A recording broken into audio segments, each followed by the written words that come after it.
pizzico di sale grosso, tocchiamo dentro i fagiolini.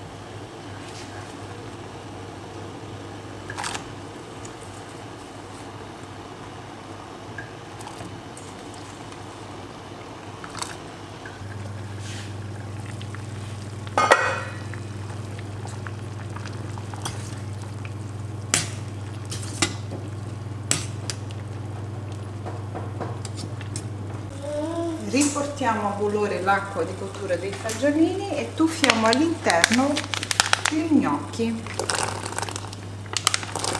Facciamoli cuocere per il tempo indicato nella confezione, ci vuole veramente un minuto. Appena vengono su sono pronti.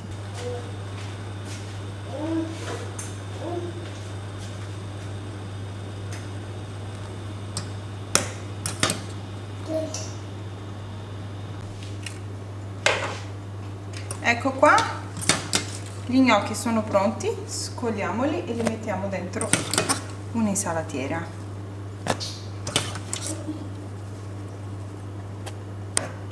Condiamo subito con un filo d'olio e mescoliamo. Prendete 8-10 pomodorini più o meno, lavateli e tagliateli in 4. Così.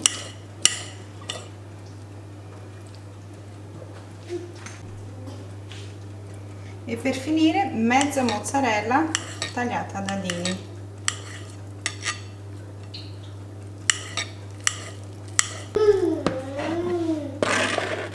Versiamo tutto quanto dentro la ciotola con gli gnocchi che sono già freddi. Diamo una bella mescolata.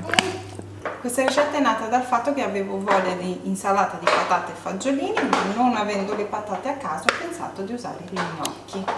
È buonissima, ragazzi. Ora non ci resta che impiattare. Se questo video vi è piaciuto lasciate un bel mi piace e condividetelo con i vostri amici.